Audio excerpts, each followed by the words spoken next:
So I've been doing many videos on how good delves in Midnight Season 1 are for gearing up not only your main, but also your ult. And that's one of the main things I want to go over in this video, how to very quickly farm up a lot of champion track gear for any of your ults. And you can do all of this by farming on your main. And it's actually pretty easy to do. You don't really need to be that geared, but to do this in the most efficient manner, you will have to wait for the combination of a specific delve story variant, while that delve is also bountiful in that day. But because of the limited options of delves per zone, you should get this combination at least once every week. So I want to go over all the information you need to be able to most efficiently do this farm for very easy ult gear. Now there is one pretty big requirement to be able to do this farm, and you're going to need rank 8 on your delver's journey, because once you get to rank 8, champion warbound gear may now be obtained from tier 9 delves and above. So normally when you're doing, I think like tier 8 and above delves, once you go open all the chests at the end, you can just randomly get veteran track gear that is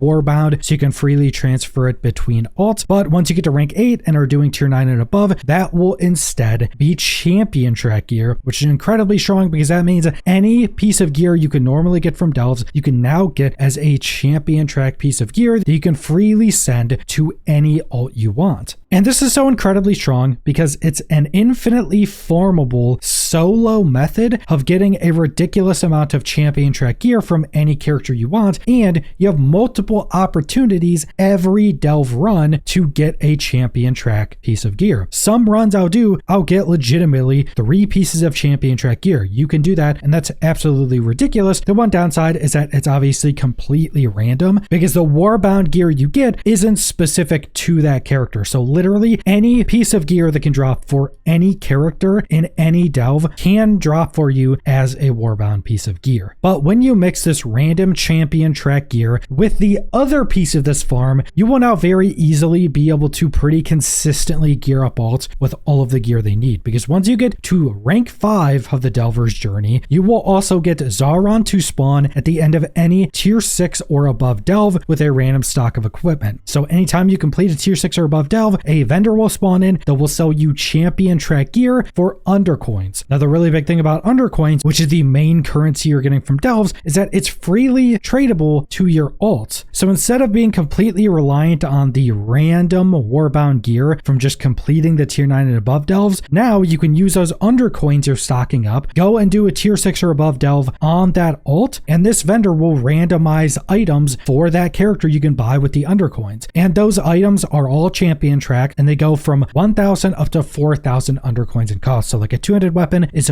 4,000 Undercoins. But like I mentioned, every time you go do another tier 6 delve, this vendor will randomize the stuff they can sell you. So if you had enough Undercoins, and if you just spent the time spam running tier 6 delves, you could legitimately buy a full set of champion track gear within a day. Unless you get super unlucky and he never cycles to the item you're looking for. But because tier 6 delves are generally fast and easy, if you were only trying to do that on that alt, you could pretty much get any piece of equipment you want as long as you have the amount of Undercoins you need. And because you're really going to want to mix in getting the random champion track warbound gear and farming up Undercoins, I would generally recommend you wait for the correct combination of delve story variant and that delve being the bountiful delve of that day. Because if you don't know how obtaining Undercoins work, you can only get them from bountiful delves. But that doesn't mean just your first bountiful delve run of that day. You can just keep running the delve that is bountiful of that day an infinite amount of times, and the chests at the end will always give Undercoins. And more specifically, if you're on tier 11 and you run the bountiful delve of that day and open the chest at the end, everything that can give you Undercoins will give you right around 125 Undercoins. It can sometimes be slightly less or slightly more, but on average it's 125. There's essentially 2 different chests that will be giving you Undercoins. You have the 2 chests for just completing the delve. One of those will always give give you the 125 Undercoins. Then you have the Nemesis chest from defeating any of the Nemesis groups within that delve, and that should also give you 125 Undercoins. One thing to know with that is that it seems the amount of Undercoins in the Nemesis chest doesn't really change depending on how many Nemesis groups you have defeated. So if you can skip Nemesis groups, it may actually be better to just kill one Nemesis group and try to skip all of the others just to increase the speed of the run. The only thing I'm not sure on is if defeating more of the Nemesis groups and upgrading their chests at the end, if that will give a higher and higher chance to get the random Warbound gear. Because if you're continuously farming this, all three of those chests at the end can also give you the random champion track Warbound gear. So the Nemesis chest and both of the other chests for just completing the delve. Unlike the Undercoins where you only get Undercoins once from the 2 completion chests and then once from the Nemesis chest, all 3 can give you champion track Warbound gear. Now, if you've seen any of my previous delve videos, you may have heard me talk about this delve. This is the delve you should be waiting for to be on one of these story variants and be the bountiful delve of that day. That's the Collegiate Calamity in Silvermoon, and there's 2 story variants you want to look out for: Invasive Glow and Academy Under Siege. Now, Faculty of Fear, which is the 3rd story variant, can still be good if you're super highly geared to where the special items you can get in delves to help you complete it more quickly isn't going to be as important. But in general, Invasive Glow is the best and Academy Under Siege is second best. And there's a few reasons for that. First off, Collegiate Calamity is a very small and condensed delve. Once you get inside, you basically go up some stairs and then you go outside, and pretty much right when you get outside, you're very close to where the boss of that delve will spawn, and all of the objectives, no matter which story variant, are in a very small area, so there's not a lot of time in traversal, which is a big time waster in a lot of other delves. And then one of the really big reasons why this delve is just the best no matter what story variant you're on is because once you get to the boss, there will always be like 6 NPCs that help you defeat the boss. They all do good damage themselves, but they put a debuff on the boss that makes him take a lot more damage, and they can keep stacking this up more and more and more. If they keep stacking it up, they can make the boss take like 70% more damage. You, Valeera, and these 6 NPCs kill this boss faster than I think you can kill bosses any other delve. And since you're gonna at least want to be doing tier 9 delves, and I generally recommend tier 11, the faster you can kill the boss at the end, the better. Because once you get up to like tier 11 delves, the bosses are so incredibly tanky that they're a large chunk of the time you're gonna be spending within that delve, just not in Collegiate Calamity because they die so quickly. But then for the 2 story variants you're gonna want to be looking out for, you actually get usable items within the delve that just allows you to complete them much more quickly. The best one being Invasive Glow, which is best by far, because at the start of the delve you get an item that's just a bomb you throw that is on the global cooldown but has a very small cooldown, where at the start it's just used to insta-kill all these small little plants, but any other enemy within the delve you hit this bomb with will take a bunch of damage over time, and you can keep this dot on them 100% of the time if you keep reusing the bomb, and this bomb's damage scales with what tier of delve you're in. So when you're in like a tier 11 delve and you're just spamming this bomb on enemies, even if you're super highly geared, it'll be doing like 90% of your damage. Even if you have like Valeera on DPS or something and she's doing crazy damage, you'll still out DPS her only with this bomb. And it's an AoE, so if you can pull a good amount of enemies together, the bomb will hit all of them, doing an absurd amount of damage. It also triggers leech, so if you have a lot of leech, or maybe you're running Valeera as a healer, which she gives you 10% leech, you will also just be healing a ridiculous amount. This is the reason why this delve is generally the best in the game, because you can get T11 delve runs down to like 5 minutes in this delve story variant. That is just so incredibly fast that I don't think there's another gear farm that allows you to get characters like full champion track in anywhere even close to the amount of time you could just do it through farming this Invasive Glow story variant. Now, the second best story variant of this is Academy Under Siege. Now, you don't get the bomb like you do in Invasive Glow, but there will be items all over the delve that you can pick up. And all of these items you're picking up also scale off of the delve. So if you're doing like a tier 11 delve, there's a book you pick up that's just a single target cast on an enemy that does close to 1,000,000 damage. There's a big shield you can get. There's something that can root all enemies and spawn a bunch of hands to just run around slapping all the enemies for a bunch of damage. There's an item that makes all enemies you come close to take 20% more damage. There's a big shield. So there's just a bunch of these items you can pick up and you can stack them that just allows you to complete the delve much more quickly. And again, on top of all of that, through both of these story variants, there will be the NPCs on the boss at the end that make the boss incredibly fast fast to defeat. And actually in Academy Under Siege, if you have the correct items, you can actually kill the boss more quickly than you can in Invasive Glow, but both of them have items you can use on the boss, while the boss is already faster to kill than any other high tier delve. So these two story variants are just absurdly strong. Faculty of Fear, while not nearly as good as the other ones, can still be really good as well because the NPCs will still help you at the end. So the most efficient way to do this farm, like I mentioned, is to wait until it's either Invasive Glow or Academy Under Siege, and then also have Collegiate Calamity be the bountiful delve of that day. And again, you should get multiple opportunities per week to be able to do this farm when it's either of those story variants and a bountiful delve. And also, if you're still leveling up your Valera for delves, or you're still leveling up your Delver's Journey, I've been doing tons of delve videos on the best ways to level up Valera, on the best ways to level up your Delver's Journey, and just in general, the best way to progress throughout any delves for your account. I'd recommend checking those out if you're trying to progress either your Delver's Journey or Valera specifically, because obviously you need your Delver's Journey at rank 8 to do this farm, but having Valera at level 60 and also using the correct roles and curios for her will massively increase the speed of which you can do these delves, and I have videos on how to do all of that. So make sure to check those out if you're looking for that information as well. But that's all I want to go over, so thanks for watching.